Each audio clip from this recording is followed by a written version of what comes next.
Commander Vox of the Galactic Council's Xenological Research Division stared at the holographic display with mounting horror. The data didn't lie, but he desperately wished it did. "Play it again," he ordered, his four eyes blinking in rapid succession. The recording showed a human female, a small one at that, lifting the ground vehicle to free a trapped child. The vehicle weighed nearly 2 tons. According to all physical laws the Council understood, this should have been impossible for a creature of her size without mechanical assistance. "And they consider this normal?" asked Councillor Trawl, the spines along her back quivering. "Not normal, but not unheard of," replied Dr. Mech, the Council's leading expert of the newly discovered humans. "They call it hysterical strength, a surge of physical capability triggered by extreme emotional states, typically to protect offspring. Their bodies simply ignore biological limitations." Trawl's voice had risen an octave. "Precisely. And that's just the beginning of what makes them unique. The Galactic Council had discovered Earth only 3 standard cycles ago. Initial observations suggested nothing particularly remarkable, a mid-sized rocky planet orbiting an unremarkable yellow star. The bipedal species that dominated it had achieved space flight, but barely ventured beyond their own moon. By all accounts, they should have been simple to classify, until the assessment teams began their detailed analysis. Lieutenant Ray from Earth sat across from the alien diplomatic team, unaware of the fear he inspires simply by existing. He was there as part of the first official cultural exchange program between Earth and the Galactic Council. "So you're saying," he clarified, "that your species doesn't have adrenaline?" Ambassador Zilk's translator struggled to find the equivalent. "We have stress hormones, but nothing that produces the effects you describe." Ray laughed, a sound that made several of the aliens flinch. "Fair enough. I guess we're just built differently." Built differently was the understatement of the millennium. "Their endurance capabilities are beyond anything we've documented." Dr. Mech continued his presentation to the increasingly unsettled council. "Humans practice something called persistence hunting, where they simply chase prey until it collapses from exhaustion." "That can't possibly work," objected Councillor Pren. "It does. Their efficient cooling system, they call it sweating, combined with their upright gait and respiratory efficiency, allows them to maintain pursuit for hours, even days. The prey animal, which may be faster in a sprint, eventually overheats and cannot continue." The council chamber fell silent as the implications sank in. "There's more," Dr. Mech continued, switching to a new display, their pain tolerance and healing abilities. The display showed historical footage of human warfare and medical procedures that made several council members look away. They voluntarily engage in activities that damage their bodies, simply to strengthen them. They call it exercise or training.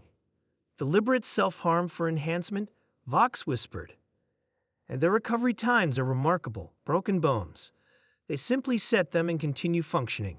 Major blood loss? Their bodies rapidly produce more. They can even lose entire limbs and survive." Captain Tom Miller of the Earth Alliance vessel Dauntless had no idea why the alien diplomatic contingent seemed so nervous around him. He was just doing his job, commanding the first joint peacekeeping mission between humans and the Galactic Council. The mission was straightforward: escort a relief convoy to the Arcturus mining colony suffering from resource shortages after a meteor strike.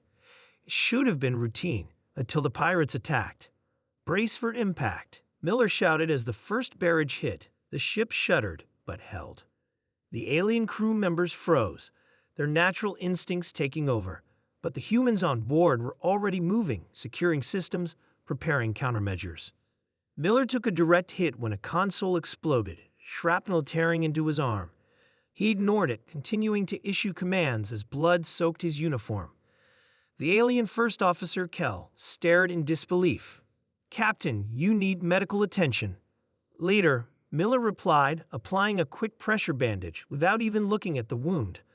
"We have a job to finish." But the most terrifying aspect, Dr. Mech told the council, lowering his voice, is their psychological makeup. He displayed brain scans of various sentient species alongside humans. All council species evolved to avoid conflict where possible. It's the foundation of our civilization, but humans. He pointed to distinctive patterns in the human brain scans. They are hardwired differently. They seek out challenges. They deliberately place themselves in dangerous situations. They find satisfaction in overcoming obstacles that most species would instinctively avoid. You mean they enjoy conflict? Counselor Trull asked, aghast. Not necessarily the conflict itself, but the resolution of it. The victory, the achievement. They call it the human spirit, an almost mystical concept involving their capacity to endure and overcome. When the pirate leader boarded the Dauntless Asterisk, he expected quick surrender. What he found instead was Miller and his human crew armed and waiting. This ship is under Earth Alliance and Galactic Council protection, Miller stated calmly, despite his injury. Stand down. The pirate leader laughed. You're outnumbered and damaged. Surrender now.